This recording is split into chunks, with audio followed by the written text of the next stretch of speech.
ચોમાસા દરમિયાન સૌરાષ્ટ્રના ગેડ વિસ્તારમાં ભરાતા વરસાદી પાણીના કાયમી નિકાલ અને જળ સંગ્રહ માટે મુખ્યમંત્રી ભૂપેન્દ્ર પટેલ દ્વારા ફેઝ 2ની કુલ ₹1423 કરોડની યોજનાને મંજૂરી આપવામાં આવી છે।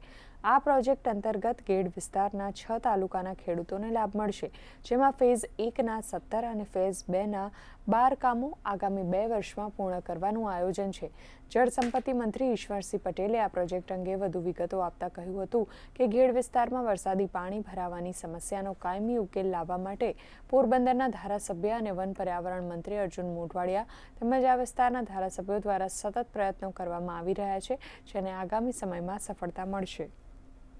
સોરઠી ઘેડ વિસ્તાર માટે 1184 કરોડ અને બરડા ઘેડ માટે 350 કરોડ મળી અને આ યોજનાને માનનીય મુખ્યમંત્રીશ્રીએ ગયા વર્ષે સૈદ્ધાંતિક મંજૂરી આપી। ફેઝ 2ના જે કામો છે જેમાં 1423 કરોડ રૂપિયાના કામો બાકી રહેતા હતા, એને ગયા અઠવાડિયે જ માનનીય મુખ્યમંત્રીશ્રી અને માનનીય નાણામંત્રીશ્રીએ વહીવટી મંજૂરી આપી છે અને એ પ્રમાણે એ કામો હવે પછી હાથ ધરાવવાના છે।